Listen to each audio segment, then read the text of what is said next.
அல்லேலூயா. இந்த வாரம் தேவ சுத்தத்தை குறித்த சில காரியங்களை நம்ம தியானிக்க போகிறோம். ஓரிரு மாதங்களுக்கு முன்பதாக நம்முடைய திருச்சபையை சேர்ந்த சிலர், அதில் யூத் இருக்கிறாங்க, பெரியவங்கள் இருக்கிறாங்க, வந்து தனிப்பட்ட முறையில் இந்த இடத்துல ஜெபிக்கும் பொழுது அவர்கள் பகிர்ந்து கொண்ட சில காரியங்கள், அவங்களுடைய வாழ்க்கையில் சில முடிவுகள் எடுப்பதில் சில காரியங்கள், சில யோசனைகளில் சில குழப்பங்கள் இருந்த பொழுது அவங்க எங்கிட்ட வந்து சில காரியங்களை பகிர்ந்து கொண்டாங்க. அதற்கு விளக்கமாய் சில காரியங்களை அவங்களுக்கு சொல்லிட்டு அப்புறம் சொன்னேன், நான் கர்த்தருக்கு சித்தமானால் தேவ சித்தத்தை அறிந்து கொள்வது எப்படி என்று நம்ம என்ன செய்வோம், தியானிப்போம் அப்படின்னு நான் சொன்னேன். சில மாதங்களாய் அதை குறித்த தியானம் இருந்தது, ஜெபித்தேன். ஆண்டவர் சில காரியங்களை கற்றுக் கொடுத்தார். வேதாகம கல்லூரியில் நான் கற்றுக்கொண்ட சில காரியங்கள் இது எல்லாவற்றையும் இணைத்து தேவ சித்தத்தை நாம் எப்படி அறிந்து கொள்வது, தேவ சித்தம் என்றால் என்ன என்று தேவ சித்தத்தை குறித்து இன்றைக்கு நீங்கள் நானும் அறிந்து கொள்ள போகிறோம். அல்லேலூயா. முதல்ல இந்த தேவ சித்தம் என்பது ஒரு தேவனுடைய பிள்ளையின் வாழ்க்கையில், ஒரு கிறிஸ்தவனுடைய வாழ்க்கையில் பிரிக்க முடியாத ஒரு காரியம். எத்தனை பேர் ஆமென் சொல்றீங்க? அல்லேலூயா. நம்முடைய வாழ்க்கையில் மிக முக்கியமான பங்கு, it plays an important role. நம்முடைய அன்றாட வேலைகளிலிருந்து, நம்முடைய தனிப்பட்ட வாழ்க்கையில் இருக்கிற முடிவுகளிலிருந்து, நம்முடைய குடும்பம் சம்பந்தப்பட்ட முடிவுகளிலிருந்து, நம்முடைய வேலையாக இருக்கட்டும், இந்த சமுதாயத்தில் நம்முடைய பழக்க வழக்கங்களாக இருக்கட்டும், நம்முடைய கிரியைகள், நம்முடைய பேச்சு, நம்முடைய எண்ணங்கள், நம்முடைய ஏக்கங்கள், நம்முடைய விருப்பங்கள், இது எல்லாமே அடிப்படையில் எதன் மீது கட்டப்பட வேண்டும் என்றால் தேவ சித்தத்தின் மீது என்ன செய்யப்பட வேண்டும், கட்டப்பட வேண்டும். அல்லேலூயா. தெரிந்தோ தெரியாமலோ நம்ம பல நேரங்களிலே இந்த தேவ சித்தம் என்கிற வார்த்தையை நிறைய பிரயோகப்படுத்துகிறோம். அடிக்கடி நம்ம என்ன செய்வோம், தேவ சித்தம், தேவ சித்தம், தேவ சித்தம் இருந்தால் நடக்கும், தேவ சித்தம் என்னவோ அது நடக்கும், தேவ சித்தமாக இருந்தால் யாராலும் தடுக்க முடியாது. இப்படி தேவ சித்தம் என்கிற வார்த்தையை, காரணம் என்ன, ஏன் நம்ம அவ்வளவு அந்த வார்த்தையை பிரயோகப்படுத்துகிறோம் என்றால் அந்த வார்த்தை நம்முடைய வாழ்க்கையில் அவ்வளவு முக்கியமான பங்கு வகிக்கிறது. அல்லேலூயா. இந்த தேவ சித்தம் நம்முடைய வாழ்க்கையில் இல்லாவிட்டால் அது இன்ஜின் இல்லாத வண்டி மாதிரி. அது எது மாதிரி? இன்ஜின் இல்லாத வண்டி மாதிரி. அல்லேலூயா. அல்லது இப்படி கூட சொல்றேனே, பிரேக் இல்லாத வண்டி மாதிரி. எப்படிப்பட்ட வண்டி? ஆமா, தேவ சித்தம் இல்லாமையும் வண்டி ஓடும், ஆனா போக வேண்டிய இடத்துக்கு என்ன செய்ய முடியாது, போய் சேர முடியாது. அல்லேலூயா. எனவே தேவ சித்தம் நம்முடைய வாழ்க்கையில மிக மிக அவசியம். அல்லேலூயா. வேதத்திலிருந்து ஒரு வசனத்தை நீங்கள் நானும் சேர்ந்து வாசிக்கலாம். எபேசியர் 5வது அதிகாரம் 17வது வசனம். நம்ம எல்லாரும் சேர்ந்து அந்த வசனத்தை வாசிக்கலாமா? எல்லாரும் எடுத்துக்கொள்ளுங்க. எபேசியருக்கு எழுதின நிருபம் 5வது அதிகாரம் 17வது வசனம். எடுத்தவங்க ஒரு ஆமென் சொல்லலாமா? ரைட், சேர்ந்து நிறுத்தி சத்தமா வாசிங்க. ஆகையால் நீங்கள் மதியற்றவர்களாய் இராமல் கர்த்தருடைய சித்தம் இன்னதென்று உணர்ந்து கொள்ளுங்கள். நான் சொல்ல சொல்ல பக்கத்தில் பார்த்து சொல்லுங்க. ஆகையால், பக்கத்தில் பார்த்து, ஆகையால், பக்கத்தில் பார்த்து, ஆகையால் நீங்கள் மதியற்றவர்களாய் இராமல் கர்த்தருடைய சித்தம் இன்னதென்று உணர்ந்து கொள்ளுங்கள். அல்லேலூயா. இங்கே எபேசியருக்கு எழுதும் பொழுது பவுல் சொல்லுகிறார், நீங்கள் மதியற்றவர்களா என்ன செய்யக்கூடாதான். யாரை பார்த்து இந்த வார்த்தையை சொல்றாரு? கர்த்தருடைய சித்தம் இன்னதென்று உணராதவர்களை பார்த்து அப்போஸ்தலனாகிய பவுல் சொல்லுகிற வார்த்தை, நீங்க மதியற்றவர்கள் என்ன செய்யாதீங்க, இராதீர்கள். நமக்கு புரிகிற மாதிரி சொல்லணும்னா அறிவில்லாம என்ன செய்யாதீங்க. கொஞ்சம் கடுமையான வார்த்தை தான் இல்லையா? ஆனால் ஏன் இதனால் அப்போஸ்தலனாகிய பவுல் இந்த வார்த்தையை பிரயோஜனப்படுத்துகிறார், ஏன் இப்படி ஒரு வார்த்தையை சொல்றாரு, அவர்களுக்கு இப்படி ஒரு பட்டத்தை கொடுக்கிறார் அப்படின்னா, தேவ சித்தத்தை உணராத ஆண்டவரை பின்பற்றுகிறேன் என்று சொல்லுகிறவர்கள் ஆண்டவருடைய பார்வையிலும் மற்றவருடைய பார்வையில் எப்படித்தான் இருப்பாங்களா? அறிவில்லாதவர்களாய் இருப்பார்கள். அல்லேலூயா. இரண்டு விதமா இந்த வசனத்தை நீங்கள் நானும் புரிந்து கொள்ள வேண்டும். முதலாவது காரியம், தேவனுடைய கர்த்தருடைய சித்தம் இன்னது என்பதை நீங்கள் நான் என்ன செய்ய வேண்டும், உணர்ந்து கொள்ள வேண்டும். என்னுடைய வாழ்க்கையில, இந்த பூமியில நான் என்னென்ன செய்ய வேண்டும் என்பதை நான் என்ன செய்ய வேண்டும், அறிந்து கொள்ள வேண்டும். கர்த்தருடைய வாழ்க்கையில் என்ன செய்ய விரும்புகிறார், நான் என்ன பேச வேண்டும் என்று கர்த்தர் விரும்புகிறார், நான் எதை பார்க்க வேண்டும் என்று கர்த்தர் விரும்புகிறார், இதை என்னுடைய வாழ்க்கையில நான் என்ன செய்ய வேண்டும், அறிந்து கொள்ள வேண்டும். ஒருவேளை இந்த தெளிவு, இந்த விளக்கம், இந்த வெளிச்சம் என் வாழ்க்கையில் இல்லாம இருக்குமே, ஆனால் நான் மதியற்றவனாய் இருப்பேன். நான் எப்படிப்பட்டவனா இருப்பேன்? மதியற்றவனாய் இருப்பேன். அல்லேலூயா.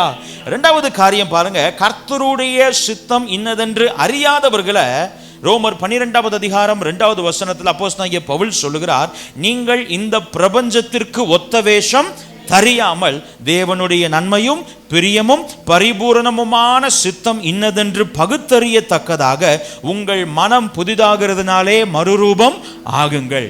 அப்ப இங்க அப்போஸ்தலனாகிய பவுல் மறுபடியும் சொல்லுகிறார், யார் தேவனுடைய நன்மையும் பிரியமும் பரிபூரணமுமான சித்தம் இன்னது என்பதை பகுத்து அறியாதிருக்கிறார்களோ அவங்க உலகத்துக்கு ஒத்த வேஷம் தரிக்கிறார்கள். அல்லேலூயா.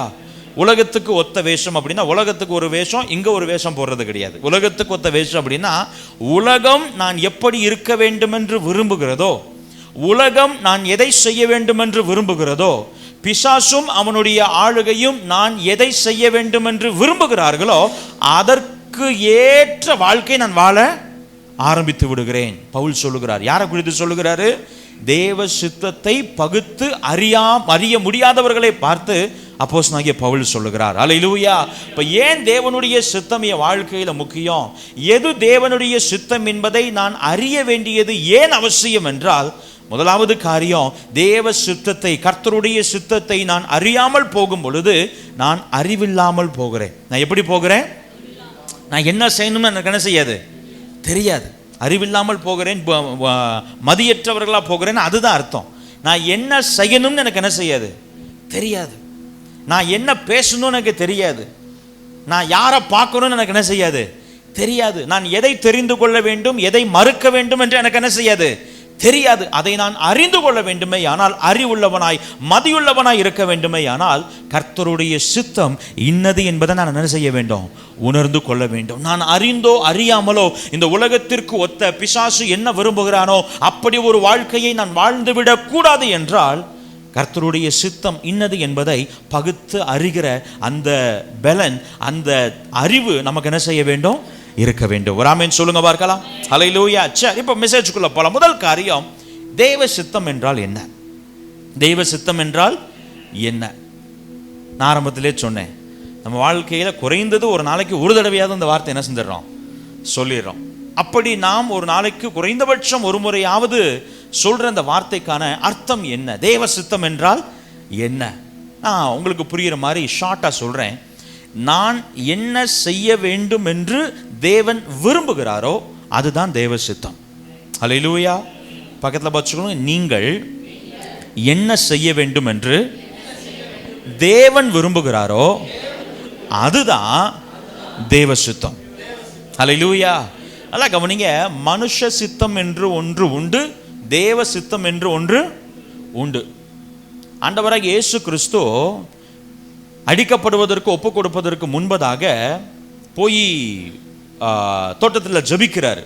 இந்த தோட்டத்தில் ஜெபிக்கும் பொழுது ஆண்டவராகிய இயேசு கிறிஸ்து ஒரு வார்த்தையை சொல்றாரு, பிதாவே, இந்த பாத்திரம் என்னை விட்டு நீங்க கூடுமானால் நீங்கட்டும், ஆகிலும் என்னுடைய சித்தத்தின்படி அல்ல உம்முடைய சித்தத்தின்படியே. நல்லா கவனிங்க, இங்க ஆண்டவராகிய இயேசு கிறிஸ்து உபயோகப்படுத்துகிற வார்த்தைகளை கவனிக்கணும். அவர் சொல்றாரு, என்னுடைய சித்தத்தின்படி அல்ல உம்முடைய சித்தத்தின்படி. நான் சொல்லுங்க, என்னுடைய சித்தத்தின்படி அல்ல உம்முடைய சித்தத்தின்படி. இங்க ஆண்டவராகிய இயேசு கிறிஸ்து கெத்சமனே தோட்டத்தில் ஜெபிக்கும் பொழுது இந்த ரெண்டு வார்த்தை, என்னுடைய சித்தம் உம்முடைய சித்தம். சத்தமா சொல்லுங்க, என்னுடைய சித்தம் உம்முடைய சித்தம். ஏன் ஆண்டவர் என்னுடைய சித்தம் உம்முடைய சித்தம்? அவர் தேவனுடைய குமாரன் அல்லவா, அவரும் பிதாவும் ஒன்றாய் இருக்கிறார்கள் அல்லவா. அப்படி இருக்கிறப்ப எப்படி ரெண்டு சித்தங்கள் இருக்க முடியும்? எப்படி வெவ்வேறு விருப்பங்கள் இருக்க முடியும்? இந்த பூமியில ஆண்டவராகிய இயேசு கிறிஸ்து அவதரித்த பொழுது அவர் மனுஷகுமாரனாய் அவதரித்தார். எப்படி அவதரித்தாரு? மனுஷகுமாரனாய். அதனாலதான் அவர் அடிச்சப்போ அவருக்கு என்ன செஞ்சுச்சு, வலிச்சுச்சு. அவரை போய் பிடிச்சப்போ மனிதர்களால, ரோம போர் சேவகர்களால அவர் என்ன செய்ய முடிஞ்சிச்சு, பிடிக்க முடிஞ்சிச்சு. ஒருவேளை அவர் தெய்வத்துவத்திலேயே இருந்திருப்பாரே ஆனால் அவருக்கு அடிச்சா வலிச்சிருக்கும் நினைக்கிறீங்க? அவரை காயப்படுத்திருக்கும் நினைக்கிறீங்க? அந்த அந்த அந்த முட்கள் தலையில வச்சு அழுத்துறப்போ அது உள்ள போயிருக்கும் நினைக்கிறீங்க? போயிருக்க முடியாது. அவரை போய் பிடிச்சிருக்க முடியும் நினைக்கிறீங்க? அப்போ மனிதனாய் தன்னை வெளிப்படுத்தும் பொழுது ஒரு காரியத்தை உங்களுக்கு எனக்கு கற்றுக் கொடுக்கிறார். என்ன தெரியுமா? சில நேரங்களில் நம்முடைய வாழ்க்கையில் தேவ சித்தம் என்பது நம்முடைய விருப்பத்திற்கு மாறாய் அல்லது நம்முடைய சௌகரியத்திற்கு மாறாய் இருக்கும் பொழுது நமக்குள்ளிருந்து என்ன சித்தம் வெளிப்பட ஆரம்பிக்குது? மனுஷ சித்தம். ஆண்டவராக இயேசு கிறிஸ்துவுக்கு அதை தாங்க முடியாத பாரம். இந்த செய்தி ஆயத்தம் பண்ணும் பொழுது இப்படி யோசித்தேன். நம்முடைய திருச்சபை பெரிய மெகா சர்ச்லாம் கிடையாது. நம்ம திருச்சபையில் இருக்கிற இந்த கொஞ்சம் குடும்பங்களை குறித்த பாரங்களையே சுமக்கும் பொழுது சில நேரங்கள் என்ன ஆயிடுது, அப்பா அப்படின்ற மாதிரி என்ன செஞ்சிருது ஆயிடுது. அதெல்லாம் பல காரியங்களை வெளிப்படைய என்ன செய்ய முடியாது, சொல்ல முடியாது. அல்லேலூயா.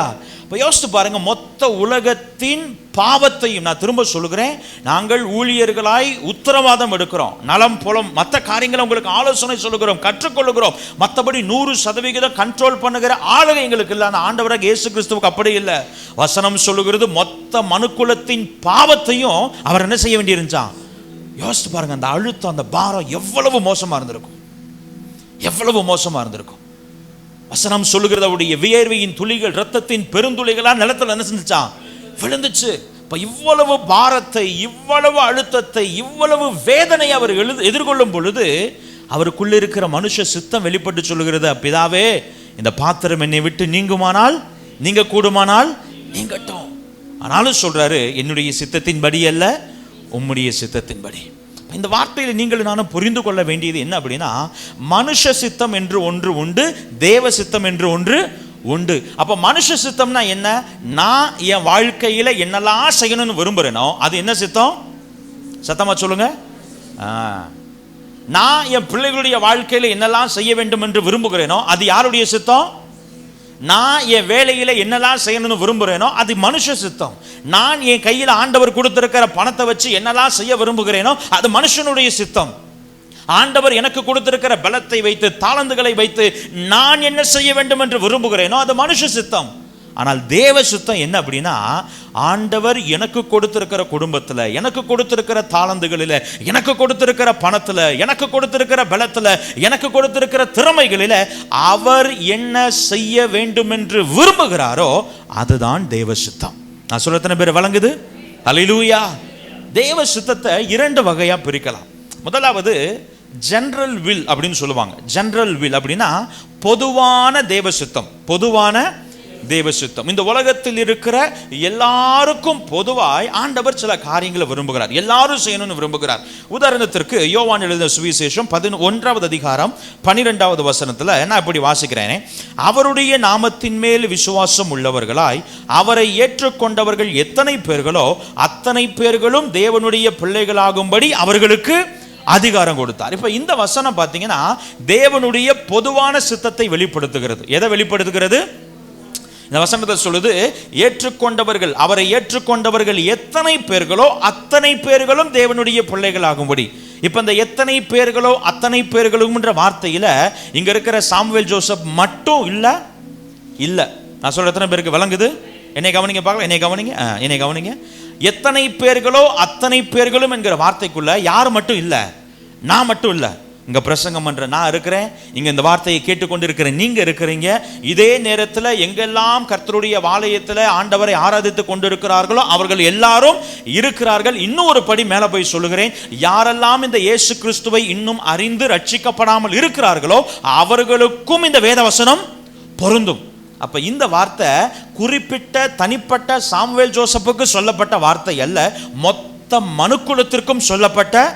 இதைத்தான் பொதுவான சித்தம்னு சொல்றோம். இது என்ன சொல்றோம்? இது தனிப்பட்டது அல்ல, எல்லாருக்கும். ஆண்டவர் சொல்றாரு, அவரை ஏற்றுக்கொள்ளுகிறவர்கள் எத்தனை பேர்களோ, உலகத்தில் இருக்கிற 700 கோடி சுமார் சொல்றாங்க இல்லையா, அந்த 700 கோடி பேரும் அவரை ஏற்றுக்கொண்டாலும் அந்த 700 கோடி பேரும் ஆண்டவருடைய பிள்ளைகளாக என்ன செய்ய முடியும்? மாற முடியும். இது பொதுவான தேவ சித்தம், ஜெனரல் வில். ரெண்டாவது தான் specific or individual will of God அப்படின்னு சொல்றாங்க. தனிப்பட்ட தேவனுடைய சித்தம், தனிப்பட்ட தேவனுடைய சித்தம்.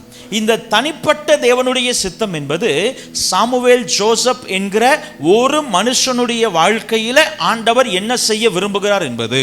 அல்லேலூயா. இப்போ உதாரணத்துக்கு சொல்றேனே, இப்போ ஜெயனை பாப்பாவா ஆண்டவர் எனக்கு கொடுத்திருக்கு, நல்ல மகள் ஜெயன், மகன் மகிழன் இருக்கிறாங்க. இந்த ஜெயனையும் மகிழனையும் எப்படி நான் வளர்க்க வேண்டும் என்பது என்னை குறித்து தேவன் வைத்திருக்கிற தனிப்பட்ட சித்தம். நான் சொல்ற எத்தனை பேருக்கு வழங்குது? இப்ப இந்த சித்தத்தை, இந்த விருப்பத்தை ஆண்டவர் இங்க இருக்கிற இன்னொருத்தட்ட என்ன செய்ய முடியாது, கொடுக்க. ஏன் கொடுக்க முடியாது? காரணம், உங்களை யாருக்கு ஆண்டவர் பிள்ளையா கொடுத்திருக்கிறாரு? யாருக்கு ஆண்டவர் பிள்ளையா கொடுத்திருக்கிறாரு? எனக்கு ஆண்டவர் பிள்ளையா கொடுத்திருக்கிறார். அல்லேலூயா. அப்ப அவர்களுடைய வாழ்க்கையில நான் என்ன செய்ய வேண்டும் என்று தேவன் விரும்புகிறாரோ அது என்னுடைய தனிப்பட்ட வாழ்க்கையில வெளிப்படுகிற தேவனுடைய சித்தம். இப்ப என்னுடைய ஊழியத்துல நான் ஒரு காரியத்தை செய்யணும்னு ஆண்டவர் விரும்புகிறார். தேவ சித்தம் ஒரு காரியம் இருக்கு அப்படின்னா அது என்னுடைய ஊழியத்துல ஆண்டவர் செய்ய விரும்புகிற ஒரு காரியம். ஆனா ஆண்டவர் என்கிட்ட சொல்லிட்டாருன்னு தேனியில இருக்கிற இன்னொரு திருச்சபையிலையோ அல்லது உலகத்தில் இருக்கிற இன்னொரு ஊழியத்திலேயோ போய் இல்ல ஆண்டவர் என்கிட்ட அதை சொல்லிட்டாருன்னு அதை செய்ய போறேன் நான் செய்ய முடியுமா? இல்ல. ஆண்டவர் என்னுடைய வாழ்க்கையில எனக்கு கொடுத்திருக்கிற ஊழியத்துல தனிப்பட்ட முறையில செய்ய விரும்புகிற ஒரு காரியம். நான் சொல்ற எத்தனை பேருக்கு விளங்குது? அல்லேலூயா. என்னுடைய மனைவியை குறித்து நான் என்ன செய்ய வேண்டும் என்று ஆண்டவர் எனக்கு கற்றுக் கொடுப்பாரே ஆனால், என்னுடைய கணவனை குறித்து நான் என்ன செய்ய வேண்டும் என்று ஆண்டவர் விரும்புவாரே ஆனால் அது தனிப்பட்ட விருப்பம். அதை போய் இன்னொருத்தர் மேல என்ன செய்யவே முடியாது. நம்ம அதை எதிர்பார்க்க முடியுமா?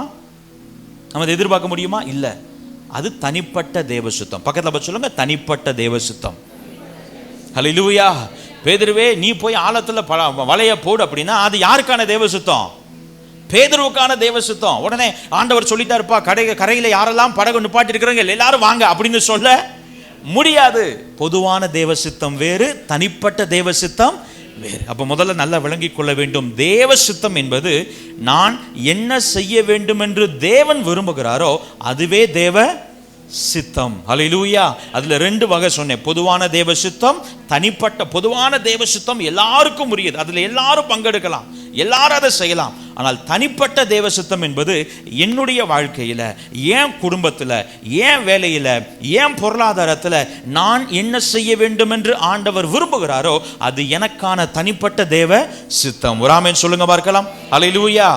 சரி, எப்படி தேவ சித்தத்தை அறிந்து கொள்வது என்பதை தியானிப்பதற்கு முன்பதாக இந்த தேவ சித்தத்தை எப்படியெல்லாம் நாம் தவறாய் புரிந்து கொள்கிறோம், ஒரு 3 காரியங்களை தியானிக்க போகிறோம். Misconceptions of God's will.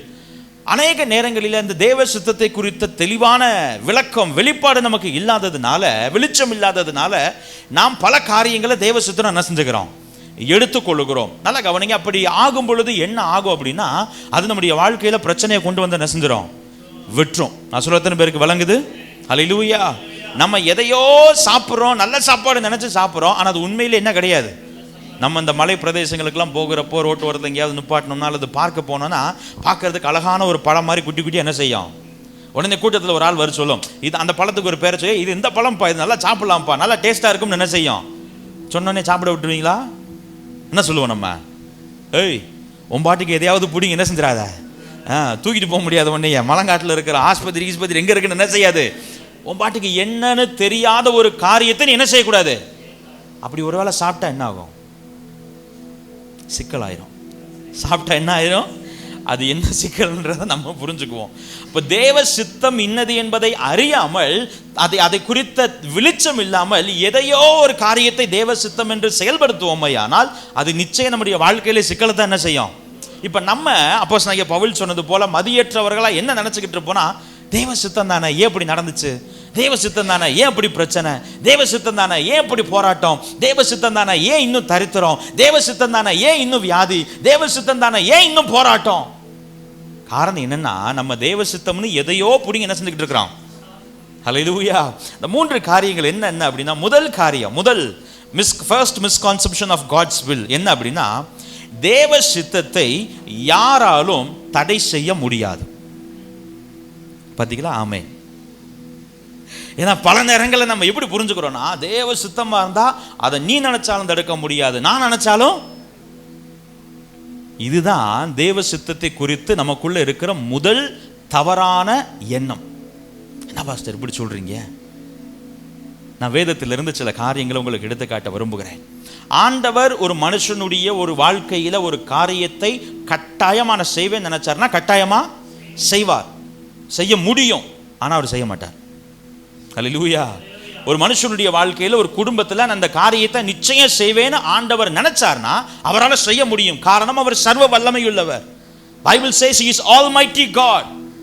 அவருடைய அதிகார எல்லைக்கு மிஞ்சின எந்த அதிகாரமும் இந்த உலகத்தில் இல்லவே இல்லை. ஆண்டவர் இதை செய்யணும்னு நினைச்சார்னா கண்டிப்பா செஞ்சிட முடியும். ஆனா அப்படி செய்வாரா கட்டாயமா அப்படின்னு கேட்டா செய்ய மாட்டார். சில நேரங்களில் நம்முடைய வாழ்க்கையில தேவனுடைய விருப்பம் என்று ஒன்று உண்டு. தேவன் நம்முடைய வாழ்க்கையில என்ன நடக்கணும், நம்ம என்ன செய்யணும், நம்ம என்ன பேசணும், நம்ம என்ன பார்க்கணும், எதை ஏற்றுக்கொள்ள வேண்டும், எதை புறக்கணிக்க வேண்டும் என்கிற அவருடைய விருப்பம் உண்டு. ஆனால் அந்த அதிகாரத்தை அவர் நம்முடைய வாழ்க்கையில அதிகாரத்தோடு அதை செயல்படுத்துவாரான்னு கேட்டால் என்ன செய்ய மாட்டார், செயல்படுத்த மாட்டார். ஹல்லேலூயா. அதான் கவனிங்க, தேவ சித்தம் ஒரு நாளும் நம்மை கட்டாயப்படுத்தாது. வழங்கின ஒரு ஆமென் சொல்லுங்க பார்க்கலாம். ஹல்லேலூயா. நான் திரும்ப சொல்லுகிறேன், தேவ சித்தம் ஒரு நாளும் நம்மை கட்டாயப்படுத்தாது. இந்த ஃபோர்ஸ்ஃபுல் இன்ஃப்ளூயன்ஸ் அப்படின்னு சொல்லுவாங்க. அதாவது நீங்க இந்த பக்கம் போங்க அப்படின்னு சொல்றது வேற, நீங்க இந்த பக்கம் தான் போகணும்னு சொல்றது வேற. ஆண்டவர் நம்முடைய வாழ்க்கையில தம்முடைய சித்தத்தை எப்படி வெளிப்படுத்துகிறார் அப்படின்னா, நீ இப்படி செஞ்சா உனக்கு நல்லது, நீ இப்படி பார்த்தா அது உனக்கு ஆசீர்வாதம், நீ இப்படி செலவு பண்ணா அது உனக்கு ஆசீர்வாதமா இருக்கும், நீ இப்படி முடிவெடுத்தா அது உன் வாழ்க்கையில் ஆசீர்வாதமா சமாதானமா இருக்கும், நீ இப்படி இந்த காரியத்தை வேண்டான்னு சொன்னா அது உனக்கு பின்னாடி நன்மை என்ன செய்யும், மாறும். இப்படி சொல்லுவார தவிர, நோ நீ இதை செய்யவே கூடாது, கையை பிடிச்சிக்கிட்டு நான் உன்னை அதெல்லாம் விடவே மாட்டேன். நம்ம ஒரு தவறான வார்த்தை பேச போறப்ப சங்க நெரிச்சு நீ கெட்ட வார்த்தை பேசவே கூடாது அப்படி ஆண்டவர் சொல்றாரா? ஆண்டவர் சொல்றாரா? அப்புறம் எப்படி நம்மளால சொல்ல முடியுது ஆண்டவர் செய்ய நினைச்சதை யாராலும் தடுக்க? ஆண்டவர் நம்ம கெட்ட வார்த்தை பேசணும் விரும்புறாரா? ஆண்டவர் நம்ம தவறான காரியங்களை பார்க்கணும், அப்படி நம்மளை கண்ணை குத்தணும், சங்க பிடிக்கணும், நம்ம தொண்டை அடைக்கணும்னு நினைச்சிருந்தா எத்தனை தடவை அடைக்கிறது? நல்லா கவனிங்க ஒரு காரியத்தை, God's will never dominates or forcefully influences any people's life. யாருடைய வாழ்க்கையும் கர்த்தருடைய சித்தம் என்ன செய்யாது, கட்டாயப்படுத்தாது. வேதத்தில் சில உதாரணங்களை நீங்கள் நானும் தியானிக்க போகிறோம். ஆதாமும் ஏவாளும் ஆண்டவரால் படைக்கப்பட்ட ஏதேன் தோட்டத்தில் சந்தோஷமா வாழ்ந்தாங்க. அவர்களை குறித்த தேவ சித்தம் என்ன? நமக்கு மனப்பாடமா தெரிஞ்சது சொல்லுங்க, பலுகி பெருகி நிரப்பி கீழ்ப்படுத்தி சொல்லி முடிக்குள்ள என்னாச்சு? அந்த அந்த அந்த சம்பவத்தை வாசிங்க. ஆதாமையும் ஏவாளையும் தோட்டத்தை விட்டு துரத்தி விட்டுட்டு அவங்க உள்ளே நுழையாதபடி உருவின பட்டயத்தோட ஒரு தூதனுக்கு ஆண்டவர் காவலுக்கு என்ன செஞ்சாராம்? அதுவா தேவனுடைய விருப்பம்? அதுவா தேவனுடைய விருப்பம்? ஆண்டவர் என்ன விரும்பினாரு? நித்தியமா சதா காலமாய் மரணம் இல்லாத ஒரு பூரணப்பட்ட நிறைவான தன்னோடு இசைந்திருக்கும்படியான ஒரு வாழ்க்கை என்றென்றைக்கும் தொடர வேண்டும் என்பதுதான் தேவனுடைய சித்தம். ஒருவேளை தேவன் அதை கட்டாயமாய் நம்முடைய வாழ்க்கையில நிறைவேற்றுகிறவராய் இருப்பாரே, ஆனால் ஆண்டவர் செய்ய நினைச்சது அதெல்லாம் தடுக்கவே முடியாது. அப்படின்னா ஆண்டவர் நினைச்ச இந்த விருப்பத்தை பிசாசு தடுக்கிறதுக்கு வந்து ஏவாளுகிட்ட தந்திரமா பேசுறப்போ மேல இருந்து எங்கேயாவது இருந்து ஒரு கட்டை விழுந்து உடஞ்சு அந்த பாம்பு என்ன செஞ்சிருக்கணும்? செத்துச்சா? ஹல்லேலூயா.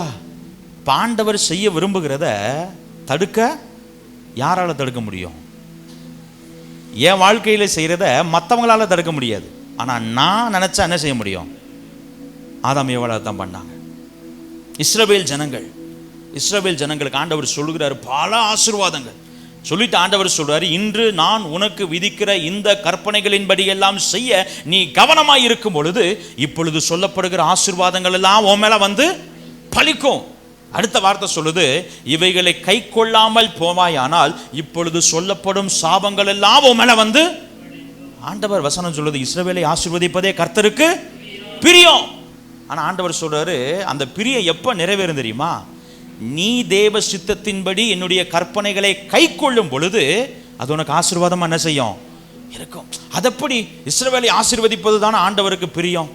பாலாக்கும் பிழையாமும் போய் மாத்தி மாத்தி மல்லு கட்டி இந்த மலையில ஏறி அந்த மலையில ஏறி இங்க பலியிட்டு அங்க பலியிட்டு என்ன செஞ்சாலும் இஸ்ரவேல் என்ன செய்ய முடியல, சபிக்க முடியல. நான் திரும்ப சொல்லுகிறேன், பாலாக்கு நினைச்சாலும் சபிக்க முடியாது, பிழையாம் நினைச்சாலும் நம்முடைய வாழ்க்கையில கெட்டவைகளை கொண்டு வர முடியாது. ஆனால் இஸ்ரவேல் ஜனங்களாகிய நீங்களும் நானும் நினைப்போமே, ஆனால் நம்ம தலையில நம்மளே மண்ணள்ளி. ஹல்லேலூயா. இன்றைக்கு நம்ம பல நேரங்களில் மற்றவர்களை மையப்படுத்தி சொல்லிவிடுகிறோம். தேவ சித்தத்தை யாராலும் தடுக்க முடியாது, உண்மை. ஆனா அது யாருக்கு பொருந்தாது? எனக்கு. ஹல்லேலூயா.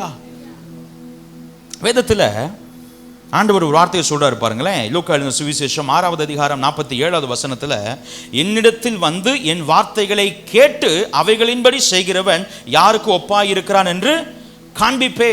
ஆண்டவர் அங்க ஒரு வார்த்தை சொல்றாரு பாருங்களேன். யாருடைய வாழ்க்கையில அந்த பாட்டு அலை வந்து மோதினாலும் பெருவெள்ளம் வந்து அடித்தாலும் வீடு விழுகாமல் இருக்கும்னா யார் கர்த்தருடைய வார்த்தைகளை கேட்டு அதன்படி செய்கிறானோ.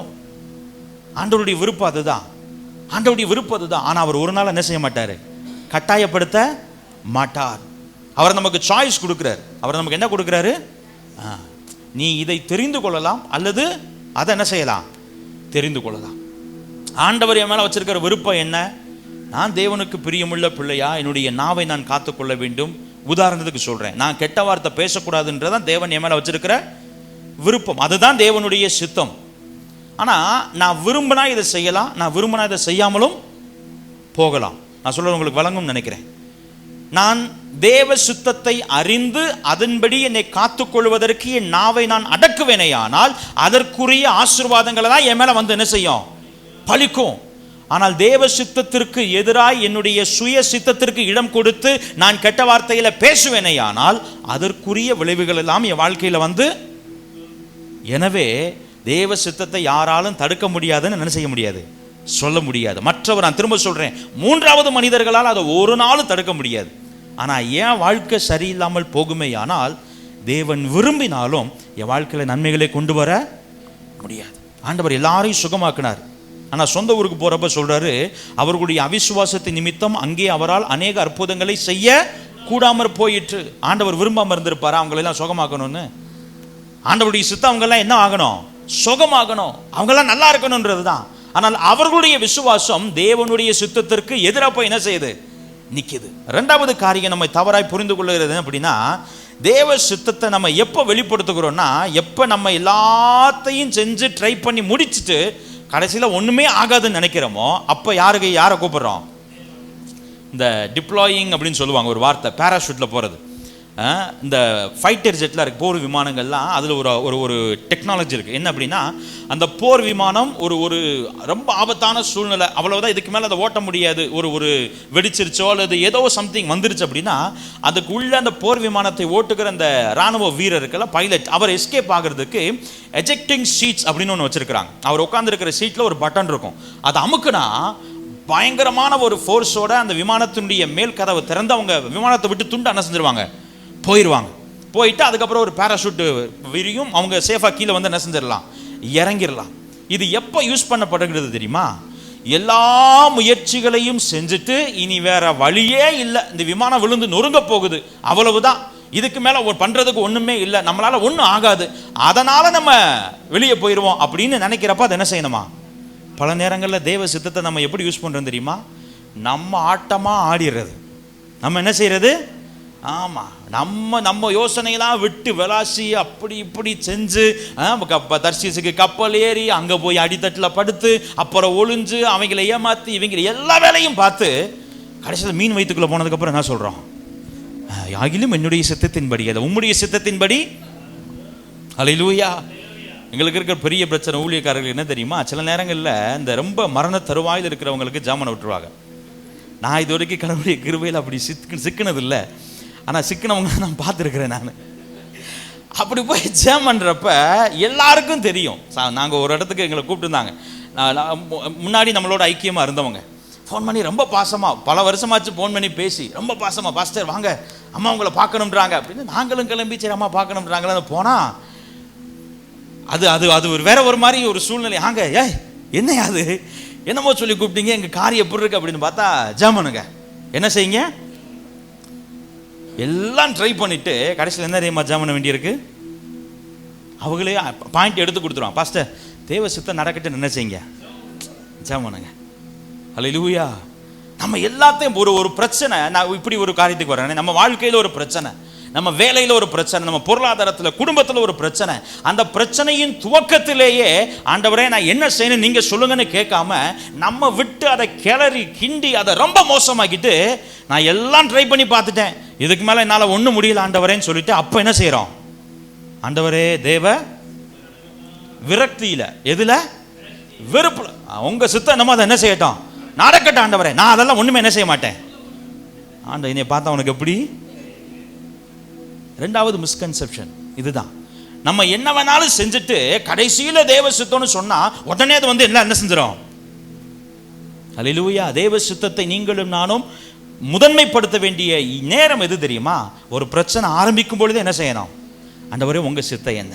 ஒரு காரியத்தை புதிதாக துவங்கும் பொழுது என்ன செய்யணும்? ஆண்டவரே நீங்க என்ன விரும்புகிறீங்க? மூன்றாவது காரியம் என்ன அப்படின்னா, நம்மை ஆசுவாசப்படுத்திக் கொள்வதற்காக தேவ சித்தத்தை பயன்படுத்துவது. மூணாவது தவறான என்னது? தேர்ட் மிஸ்கன்செப்ஷன், நம்மை ஆசுவாசப்படுத்திக் கொள்வதற்காக தேவ சித்தத்தின் மேல பழி போடுறது. ஏதாச்சும் ஒன்று நடந்துரும், நல்லது நடந்தாலும் தேவ சித்தம், நடக்காட்டினாலும், நான் நல்லா நடந்தாலும் தேவ சித்தம், இடறி விழுந்தாலும், நான் சாப்பிட்டாலும் தேவ சித்தம், சாப்பிடாம இருந்தாலும். நான் அந்த செய்தி ஆயத்தம் பண்ணுறப்ப இப்படி யோசித்தேன். சில நேரங்களில் நம்ம வெளியே எங்கேயாவது சுற்றுலா போகணும், டூர் போகணுன்னு பிளான் பண்ணி எல்லாம் ரெடியாகி பயங்கரமாக இருப்போம். திடீர்னு கடைசி நேரத்தில் வீட்டில் யாருக்காவது சளி பிடிச்சிக்கிறோம், இல்லாட்டி என்ன வந்துடும், உடனே நம்மளை ஆசுவாசப்படுத்திக் கொள்வதற்காக என்ன சொல்லுவோம்? சரி தேவ சித்தம் நம்ம போகக்கூடாதுன்னு இருந்திருக்கு. போகிற வழியில் கார் பஞ்சராக இருக்கும், உடனே தேவ சித்தம் நம்ம போகக்கூடாதுன்னு. நல்லா கவனிங்க, சில நேரங்களில் அது நடக்கும். நான் திரும்ப சொல்கிறேன், கவனமாக சொல்கிறேன், நல்லா கவனமாக கேளுங்க. பிழையாம் கழுதையின் மேலே ஏறி என்ன செய்கிறாரு? கழுதை நின்றுச்சு, போகலை. காரணம் தேவனுடைய. ஆனால் பல நேரங்களில் என்ன பண்ணிடும் தெரியுமா? தேவனுடைய சித்தம் இப்படி வெளிப்படுதுன்னு தெரிஞ்சதுனால எல்லாத்துக்கும் என்ன செஞ்சிடறோம்? தேவ சித்தம், தேவ சித்தம், தேவ சித்தம். இப்போ நீங்கள் நானும் பிள்ளையோட இடத்துல இருக்கிறோம். முதல் முறை கர்த்தருடைய தூதன் உருவின பட்டயத்தோடு இருக்கிறாரு, கழுதை போகலை, தேவ சித்தம். ஆனால் அடுத்த ஒரு மாதம் கழிச்சு மறுபடியும் கழுதையில் போகிறப்ப கழுதைக்கு உடம்பு சரியில்லை. கழுதைக்கு என்ன சரியில்லை? உடம்பு சரியில்லை. அதனால கழுதையால் தொடர்ந்து என்ன செய்ய முடியல. நம்ம உடனே என்ன செஞ்சிடறோம்? நான் சொல்றது விளங்குதா உங்களுக்கு? நான் சொல்றது விளங்குதா? அநேக நேரங்களில் நம்முடைய சௌகரியத்துக்காக, நம்மளை கம்ஃபர்ட் பண்ணிக்கிறதுக்காக, நம்மை நாம் ஆறுதல் படுத்திக் கொள்வதற்காக தேவ சுத்தம், தேவ சுத்தம். நல்ல எக்ஸாம் எழுதுறோம், மார்க் ஒன்று என்ன செய்யுது? வருது. நம்ம நினைச்ச மார்க் வரல, என்ன பழி போடுறோம்? தேவ சுத்தம் விட்டு தான் மார்க் எடுக்கணும்னு என்ன செஞ்சிருக்கு? அவருக்கு வேற வேலை இல்லை. பாருங்க, நல்ல மார்க் எடுக்கணும்னா யார் படிக்கணும்? நாம் படிக்கணும். நாம் படிக்கல, நாம் பிரயாசப்படலை, நான் எடுக்க வேண்டிய முயற்சி எடுக்கல, நான் எந்த அளவுக்கு அதுக்கு எஃபர்ட் போடணுமோ அந்த அளவுக்கு எஃபர்ட் போடல. நான் என்ன முயற்சி எடுத்தேனோ அதற்கான பலன் என்ன செஞ்சிருக்கு? வந்திருக்கு. ஆனால் நம்மை நாம் ஆறுதல் படுத்திக் கொள்வதற்காக என்ன சொல்றோம்? தேவ சுத்தம், தேவ சுத்தம். வேலைக்கு போகிற காரியமா இருக்கட்டும், நம்முடைய குடும்பத்திலையா இருக்கட்டும், அதெல்லாம் தேவ சுத்தம், அதெல்லாம் தேவ சுத்தம். நல்லா கவனி, எல்லாத்துக்கும் அப்படி தேவ சுத்தம் என்ன செய்யாதீங்க. நான் எப்பெல்லாம் அப்படி தேவ சித்தத்திற்கு எதிரான ஒரு காரியத்தை தேவ சித்தம் என்று அடையாளப்படுத்துகிறேனோ அப்பொழுது நான் யாரை சிரமப்படுத்துறேனோ ஆண்டவரை சிரமப்படுத்துறேன். ஹல்லேலூயா. ஆண்டவருடைய சித்தம் எப்படி நம்ம கம்மியான மார்க் எடுக்கிறதா இருக்கும்? ஆண்டவருடைய சித்தம் எப்படி நம்ம சண்டை போறதா இருக்கும்? ஆண்டவருடைய சித்தம் எப்படி நம்ம சமாதானம் இல்லாமல் இருக்கிறதா இருக்கும்? ஆண்டவருடைய சித்தம் எப்படி நம்ம தரித்திரரா இருக்கிறதா இருக்கும்? ஆண்டவருடைய சித்தம் எப்படி நம்ம வியாதியில் இருக்கிறதா இருக்கும்? ஆனா எல்லாவற்றுக்கும் மேல நம்மை ஆசுவாசப்படுத்திக் கொள்வதற்காக ஒரு தவறான எண்ணம், தேவ சுத்தம், தேவ சுத்தம். ஹல்லேலூயா.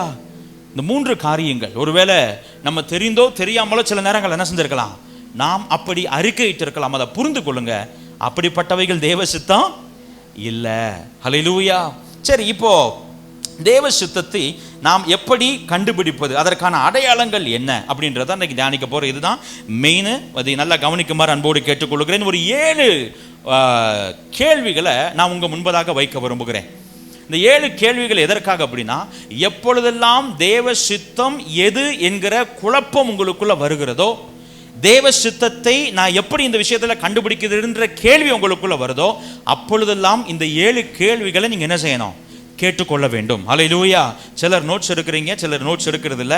அதனால இதை என்ன பண்ணியிருக்கிறோம் அப்படின்னா, இதை டைப் பண்ணி டிசைன் பண்ணி ஒரு பிக்சராக ரெடி பண்ணியிருக்கிறோம். அந்த 7 கேள்விகளையும் கர்த்தருக்கு சித்தமானால் இன்று ஆராதனை முடிந்ததுக்கு அப்புறமா அல்லது இன்றைக்கு மதியத்திற்கு பிறகோ அதை நம்முடைய சர்ச் வாட்ஸ்அப் அந்த நம்பர்ல இருந்து உங்களுக்கு என்ன செய்யும், டெய்லி வசனம் வருது இல்லையா, அதில் உங்களுக்கு அனுப்பப்படும். அதை நீங்கள் தயவு செய்து ஃபோனில் என்ன செஞ்சுக்கோங்க, சேவ் பண்ணி வச்சுக்கோங்க.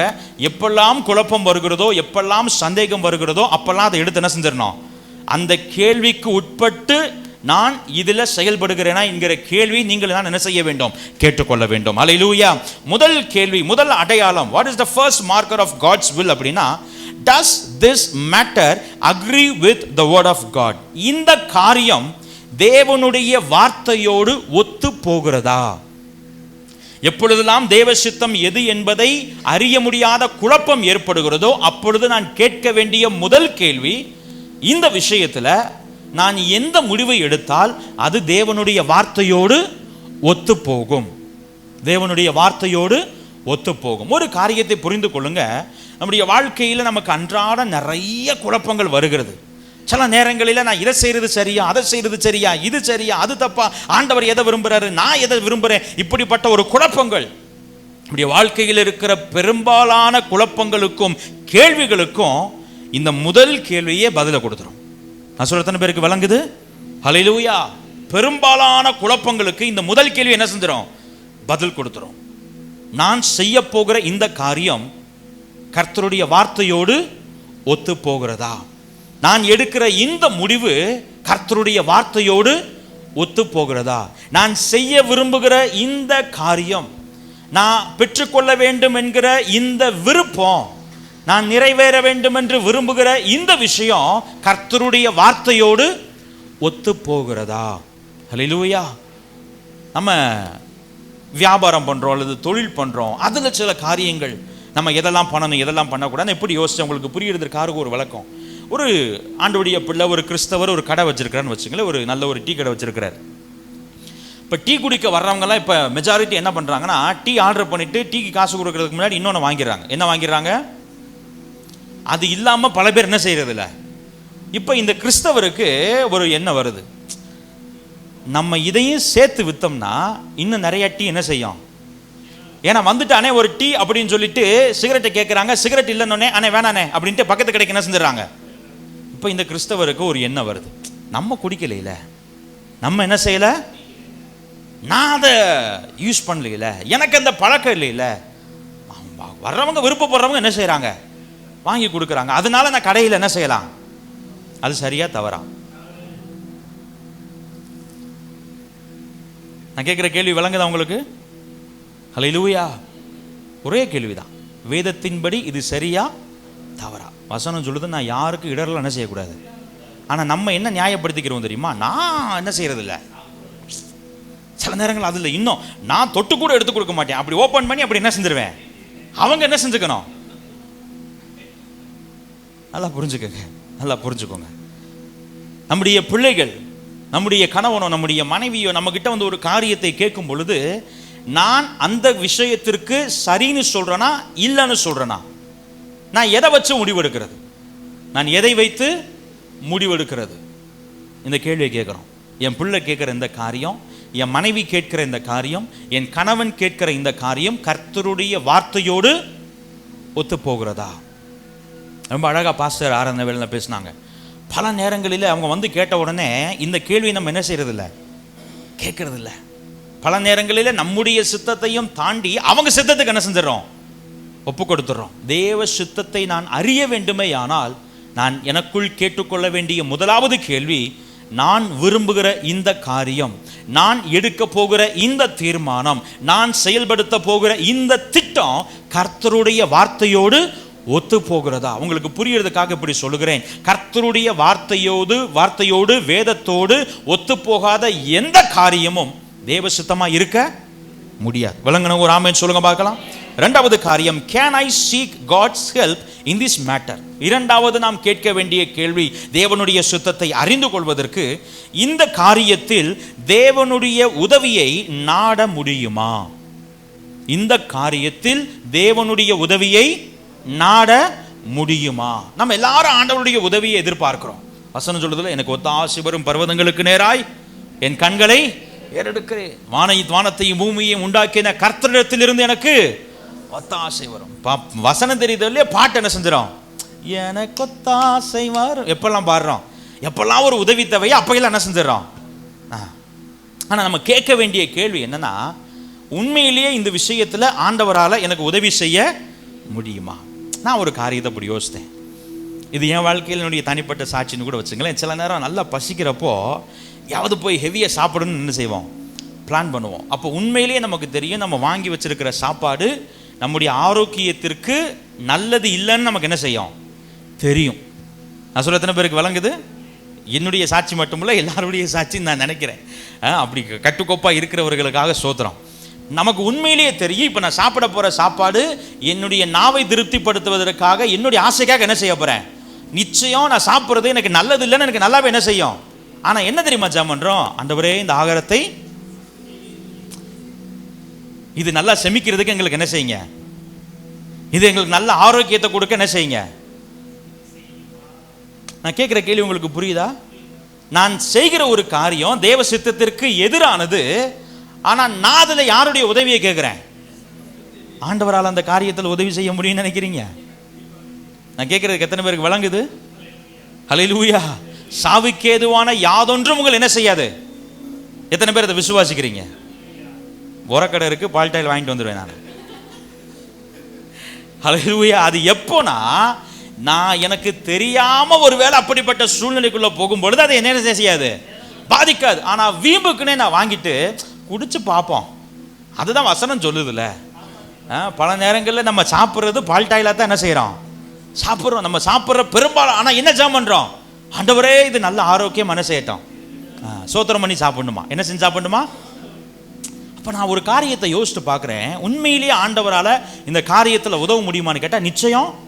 காரணம் அது தப்புன்னு அவருக்கும் தெரியும், யாருக்கும் தெரியும். ஹல்லேலூயா. இன்னொரு காரியம் பாருங்களேன், ஆலயத்திற்கு வரணும், கர்த்தருடைய ஆலயத்துல கூடுறத என்ன செஞ்சிடக்கூடாது. ஆனா ஞாயிற்றுக்கிழமை தான் நம்ம எங்கேயாவது கிளம்பி என்ன செய்யறது, போறப்ப என்ன ஜெபம் பண்றோம்? ஆண்டவரே போற காரியம் என்ன செய்யணும், எங்க பிரயாணத்துல உங்களுடைய பாதுகாவல் இருக்கணும். கூட்டிட்டு போறது யாரு? பிசாசு. கூட்டு போறது யாரு? ஆலயத்துக்கு வந்து ஆண்டவர் ஆராதிக்க விடாம இன்னொரு இடத்துக்கு கூட்டு போறது பிசாசு. ஆனா யாருடைய பாதுகாவலை கேட்கிறோம்? ஆண்டவரே உம்முடைய பாதுகாவல். நாங்கள் போகிறது எங்களுக்கும் சமாதானமா இருக்கணும், அவங்களுக்கும். அந்த விசேஷம் நாங்க போறதுனால அந்த இடத்துல தேவ பிரசன்னம் என்ன செய்யணும், ஓடுறதே தேவ பிரசன்னத்தை விட்டுதான். ஆனா நம்ம போற இடத்துல என்ன செய்யணுமா, யோசிச்சு பாருங்களேன். நம்ம தான் கூடவே மாறும். ஆண்டவர் இங்க ஆராதனையில் இருப்பாரா, இல்ல ஆராதனை விட்டுட்டு உங்க கூட வருவாரா? யோசிச்சு பாருங்களேன். இதெல்லாம் பல நேரங்களில் நம்ம இந்த கேள்வியை கேட்கறதே இல்லை. நம்ம டக்குன்னு தேவ சுத்தத்தை குறித்த வெளிப்பாடு இல்லாததுனால, வெளிச்சம் இல்லை, எல்லாத்துக்கும் ஆண்டவரே நீங்க உதவி செய்யுங்க, ஆண்டவரே நீங்க ஹெல்ப் பண்ணுங்க, ஆண்டவரே நீங்க ஆலோசனை கொடுங்க. ஆண்டவர் சொல்றாரு, எதுக்கு கேட்கிறோமோ அதுக்கு தான் என்னால் என்ன செய்ய முடியும், ஆலோசனை கொடுக்க முடியும். ஆண்டவரே எனக்கு கோவம் வருது, நான் என்ன கெட்ட வார்த்தை திட்டம், எனக்கு 2 கெட்ட வார்த்தை ஞாபகப்படுத்துங்க, ஆண்டவர்கிட்ட கேட்க முடியுமா? பல நேரங்கள் அப்படிதான் கேட்டுறோம். 2வது கேள்வி நம்ம கேட்க வேண்டியது, இந்த காரியத்தில் தேவனுடைய உதவியை நாட, ஒருவேளை அந்த காரியத்தில் தேவனுடைய உதவியை என்னால் நாட முடியாது என்றால் அது தேவ சித்தம் இல்லை. நான் சொல்ல எத்தனை பேருக்கு விளங்குது? நான் சொன்ன 2 உதாரணங்களுக்கு புரிஞ்சிருக்கும்னு நினைக்கிறேன். இந்த 2 காரியத்திலும் நான் ஆண்டவரே நீங்க எனக்கு உதவி செய்யுங்கன்னு கேட்கறது எந்த விதத்திலும் நியாயம் இல்லை. அப்படி இருக்குமையானால் அது தேவனுடைய சித்தமா இருக்க. காரணம் தேவ சித்தமா இருக்குமே ஆனால் அவர் இறங்கி வந்து உங்களுக்கு எனக்கு உதவி செய்வார். வழங்கின ஒரு ஆமென் சொல்லுங்க பார்க்கலாம். அல்லேலூயா. தேவ சித்தத்திற்கு உட்பட்டு ஒரு இடத்துக்கு போவோமையானால், தேவ சித்தத்திற்கு உட்பட்டு ஒரு காரியத்தை செய்வோமையானால், அதில் வருகிற செங்கடல்களையும் எரிகோக்களையும் உடைத்து உங்களையும் என்னையும் நடத்துவதற்கு அவர் உங்களோடு என்னோடு கூடவே இருப்பார். அல்லேலூயா. 3வது கேள்வி என்ன அப்படின்னா, do I sense divine peace from the Lord concerning this? இந்த காரியத்தில் தெய்வீக சமாதானத்தை உணர முடிகிறதா? ஹல்லேலூயா. 3வது தேவ சித்தத்தை நான் எப்படி அறிந்து கொள்வது என்றால், என்னால் தெய்வீக சமாதானத்தை உணர முடிகிறதா? நல்லா கவனிங்க, இது பர்சனல். இப்போ இந்த தேவ சமாதானத்தை எப்படி உணர்வது அப்படின்னு என்ன செய்ய முடியாது, சொல்லிக் கொடுக்க முடியாது. ஒரு சாப்பாடு ஆப்பிள் சாப்பிட்றோம்னா ஸ்வீட்டா இருக்கும் நம்ம சொல்லலாம். அந்த ஸ்வீட் எப்படி இருக்குன்னு நான் விவரிச்சு சொல்ல முடியுமா? அது அவரவர்களுடைய தனிப்பட்ட அனுபவம். ஒருவேளை நீங்கள் குழப்பத்தோடு, ஆண்டவரே இந்த காரியத்தில் எனக்கு முடிவெடுக்க முடியல, குழப்பமா இருக்கு, இதுவா அதுவா, இப்படி 2 காரியம் எனக்கு முன்னால் இருக்கிறதுனால ஒரே டவுட்டா இருக்குன்னு ஆண்டவர்கிட்ட கேட்பீர்களே, ஆனால் ஆண்டவர் ஒரு காரியத்தை, தம்முடைய சித்தத்தை குறித்த காரியத்தில் சமாதானத்தை வெளிப்படுத்துவார். ஹல்லேலூயா. ஒரு எடுத்துக்காட்டு மாத்திரம் சொல்லுகிறேன். அப்போஸ்தலனாகிய பவுல் செசரியா பட்டணத்துக்கு வருகிறார். அங்கிருந்து அவர் எருசலேமுக்கு போகணும்னு பிளான் பண்றார். ஆனா அதற்கு முன்பதாக ஒரு இடத்திலும் அந்த செசரியா பட்டணத்தில் இருந்த அகபு என்கிற ஒரு மனுஷன் மூலமாகவும் எருசலேமுக்கு போனா பவுலுடைய கைகளும் கால்களும் கட்டப்படும் அப்படின்றத பரிசுத்த ஆவியானவர் என்ன செய்கிறார், வெளிப்படுத்துகிறார். எப்படி சொல்றாரு தெரியுமா? அந்த அகபு என்கிற மனுஷன் வந்து பவுலினுடைய கச்சையை வாங்கி தன்னுடைய கைகளையும் கால்களையும் கட்டி கொண்டு நிற்கிறார். இப்படி அவர் செய்கிறார். நின்று சொல்றாரு, எருசலேமுக்கு போனா பவுல் இப்படி கட்டப்படுவார், காவலில் போடப்படுவார் அப்படின்னு. உடனே எல்லாரும் பவுலுக்கிட்ட சொல்றாங்க, நீங்க எருசலேமுக்கு போக வேணாம், நம்ம வேற எங்கேயாவது ஊழியத்துக்கு போயிட்டு அப்புறம் வருவோம் அப்படின்னு. ஆனா பவுல் என்ன தெரியுமா சொல்றாரு, நீங்கள் இப்படி அழுது புலம்பி என்னை கலங்க பண்ணுகிறது என்ன?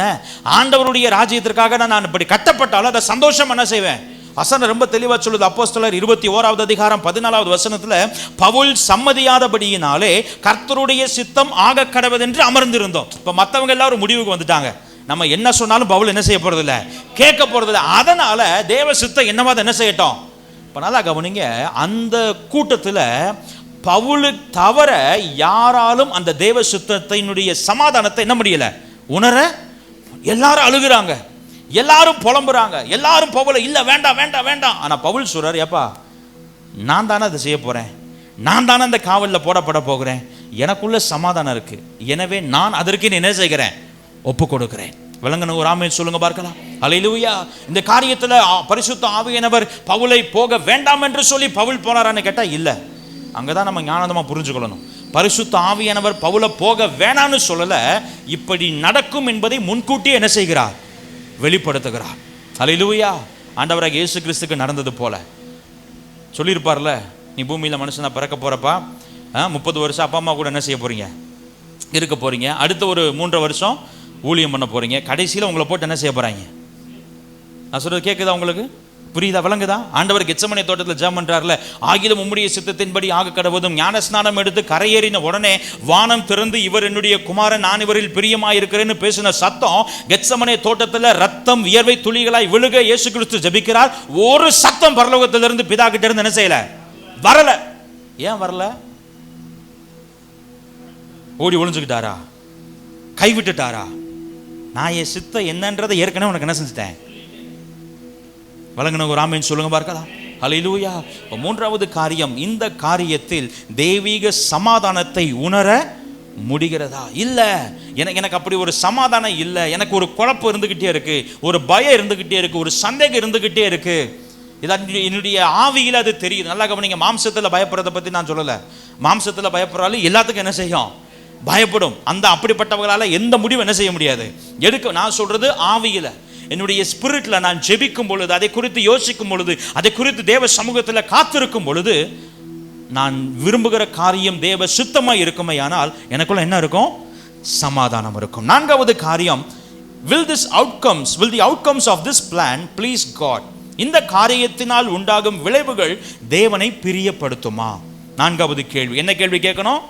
நான் ஒரு காரியத்தை விரும்புகிறேன் ஆண்டவரே, நான் ஒரு காரியத்தை செய்ய விரும்புகிறேன், இது தேவ சித்தமா இல்லையான்ற கேள்வி வரும் பொழுது நான் கேட்க வேண்டிய நாலாவது கேள்வி, நான் இந்த காரியத்தை செய்வதனால் உண்டாகும் விளைவுகள் தேவனை பிரியப்படுத்துமா அல்லது வேதனைப்படுத்துமா?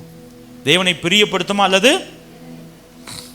இப்படி ஒரு காரியத்தை சொல்றேனே, பரீட்சையில் நமக்கு என்ன எழுதுறதுன்னு என்ன செய்யலை, தெரியலை. நமக்கு முன்னாடி உட்கார்ந்து இருக்கிற ஃப்ரெண்டு கிட்ட கேட்குறோம், மாப்பிள்ள காமியா அப்படின்னு கேட்குறோம். எனக்கு இப்படி ஒன்று நடந்துச்சு. நான் காலேஜ் படிக்கிறப்ப இங்கிலீஷ் லிட்ரேச்சர் படிக்கிறோம்னாலே பேசிக்காக கொஞ்சம் இங்கிலீஷ் தெரிஞ்சிருக்கணும். நான் 3rd இயர் படிக்கிறப்ப நினைக்கிறேன், நான் எக்ஸாம் எழுதி, இப்போ அந்த நண்பர் வந்து இப்போ அட்வொகேட் ஆகிட்டார், ஹைகோர்ட் அட்வொகேட்டாக இருக்கிறார். இப்போ எக்ஸாம் எழுதிட்டு இருக்கிறேன், பின்னாடி இருந்து மாப்பிள்ள அப்படின்னு நான் பூரா நடந்துக்கிட்டு இருக்கேன். என்னையா அப்படின்னு, மாப்பிள்ள என்னது புறாவுக்கு இங்கிலீஷில் டக்கு தானே மாப்பிள்ள அப்படின்னா, நான் சிரிக்கிறதா திரும்பி இருந்துச்சு அவனை அடிக்கிறதா, புறாவுக்கு இங்கிலீஷில் டக்கு தானே மாப்பிள்ள அப்படின்னு. நல்லா கவனிங்க, ஒருவேளை எக்ஸாம் ஹாலில் இப்படி நம்ம பின்னாடி இருந்து கேட்குறான். இப்போ நம்ம தான் பின்னாடி இருந்து கேட்குறாள்னு வச்சுங்க. உதாரணத்துக்கு முன்னாடி இருக்கிற நண்பே நமக்கு என்ன செய்கிறாரு, காமிக்கிறாரு. ஏதோ ஒரு சூழல் பார்த்து என்ன செஞ்சிடறோம், எழுதிடுறோம். ஃபெயிலாக வேண்டிய நம்ம 100க்கு 90 மார்க் எடுத்துறோம். ஃபெயிலாக வேண்டிய நம்ம 100க்கு எத்தனை மார்க் எடுத்துறோம், 90 மார்க் எடுத்துறோம். இப்போ ரிசல்ட் வந்தானே நமக்கு எப்படி இருக்கும், ஆனால் ஆண்டவர், நான் கேட்குற கேள்வி உங்களுக்கு வழங்குதா? நான் சந்தோஷப்பட்டேன், நான் செஞ்ச ஒரு காரியத்தினுடைய விளைவு என்ன திருப்திப்படுத்திருச்சு, எனக்கு அது சந்தோஷமா மாறிடுச்சு. ஆனால் ஆண்டவருக்கு ஹல்லேலூயா ஹல்லேலூயா. இப்போ நான் கேட்க வேண்டிய கேள்வி, ஒருவேளை எனக்கு இது சந்தோஷத்தை கொடுக்கலாம், ஆனால் நான் செய்ய போகிற இந்த காரியம் ஆண்டவரை பிரியப்படுத்துமா? ஆண்டவரை பிரியப்படுத்துமா? சில நேரங்களில் தேவ சித்தத்திற்கு உட்பட்டு நம்ம செயல்படும் பொழுது அது நமக்கு சங்கடமாய், நமக்கு வேதனையா இருக்கும். ஆனால் ஆண்டவர் அதை பிரியப்படுத்தும். ஆண்டவர் அதை பிரியப்படுத்தும். இங்கே போறீங்க, ஒரு விசேஷத்துக்கு போறீங்க, அல்லது உறவுகள் எல்லாம் கூடுகிற இடத்துக்கு போறீங்க, அங்கே போய் ஆண்டவருடைய சுவிசேஷத்தை நீங்க சொல்லும் பொழுது சிலர் உங்களை உதாசீனப்படுத்தலாம். நீங்கள் ஆண்டவரை ஏற்றுக்கொண்டவர்கள் என்பதற்காகவே உங்களை புறக்கணிக்கலாம். நீங்கள் ரட்சிக்கப்பட்டவர்கள் என்பதற்காகவே உங்களுக்கு கொடுக்க வேண்டிய ஸ்தானத்தை கொடுக்காமல் உங்களை ஒதுக்கலாம். நம்முடைய பார்வையில் அது நமக்கு கனவீனமா இருக்கும், நம்முடைய பார்வையில் அது நமக்கு வேதனையா இருக்கும். ஆனால் தேவனை அது பிரியப்படுத்துமா என்று கேட்டால் நிச்சயம் அது தேவனை பிரியப்படுத்தும். நான் சொல்ற எத்தனை பேருக்கு விளங்குது? ஹல்லேலூயா. அப்ப நான் எந்த ஒரு காரியத்தையும் தேவ சித்தத்திற்கு உட்பட்டு செய்ய வேண்டுமே, ஆனால் அதன் விளைவுகள் தேவனை பிரியப்படுத்துகிறதா என்ன செய்யணும்?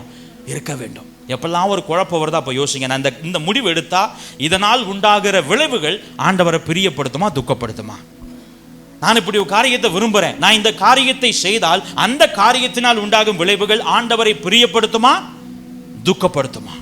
நான் பேச போகிற வார்த்தையின் விளைவுகள், நான் செய்ய போகிற காரியத்தின் விளைவுகள், நான் தொழிலில் என்னுடைய பிசினஸ்ல எடுக்கிற அடுத்த ஸ்டெப்புக்கான விளைவுகள், அதோடைய அவுட்கம்ஸ், நான் திரும்ப சொல்றது, எனக்கு லாபகரமானதாய், எனக்கு சந்தோஷமா, எனக்கு திருப்தியா இருக்கலாம்.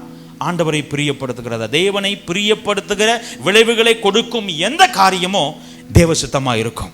தேவனை துக்கப்படுத்துகிற விளைவுகளை கொடுக்கிற எந்த காரியமும் தேவ சித்தமாய் இருக்க முடியாது. ஐந்தாவது காரியம், is this appropriate for me as a follower of Christ? ஐந்தாவது கேள்வி நம்ம கேட்க வேண்டியது என்ன அப்படின்னா, கிறிஸ்துவை பின்பற்றுகிற எனக்கு இது பொருந்துமா?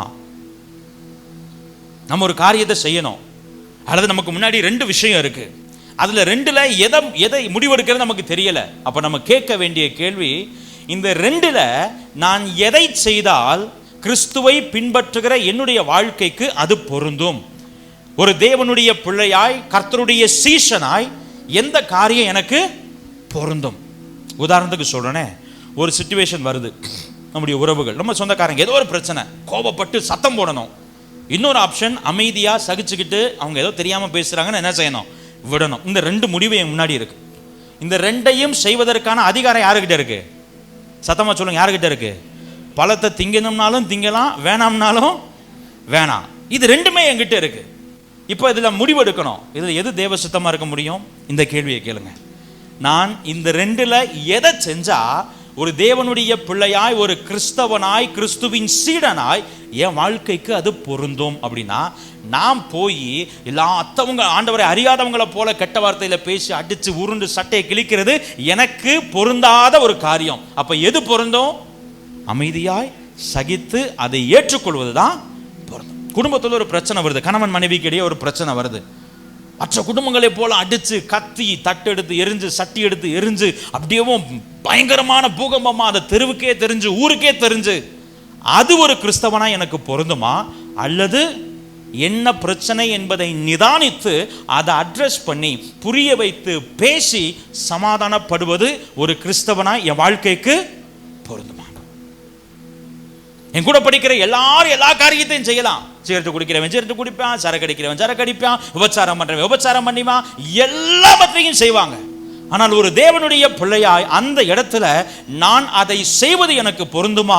அல்லது அப்படிப்பட்ட காரியங்களிலிருந்து விலகி நிற்பது எனக்கு பொருந்துமா?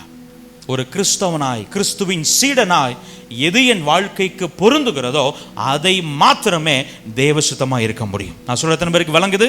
ஹல்லேலூயா. அடுத்த கேள்வி, ஆறாவது நான் கேட்டுக்கொள்ள வேண்டிய கேள்வி என்ன அப்படின்னா, might this choice merit a reward from God? இந்த முடிவிற்காக தேவன் எனக்கு பலன் தர முடியுமா? ஒரு ஆமென் சொல்லுங்க பார்க்கலாம். ஹல்லேலூயா. நான் ஒரு காரியத்துல ஒரு முடிவு எடுக்கிறேன் அப்படின்னா, அந்த காரியத்திற்காக ஆண்டவர் எனக்கு பலன் தர முடியுமா? ரிவார்ட், வெகுமதி தர முடியுமா? வசனம் சொல்கிறது, அவனுடைய கிரியைகளுக்கு தக்க பலன் அவரோட கூட என்ன செய்கிறது? வருகிறது. எத்தனை பேருக்கு நான் சொல்றது விளங்குது? பக்கத்துல பார்த்து சொல்லுங்க, உங்க கிரியைகளுக்கு தக்க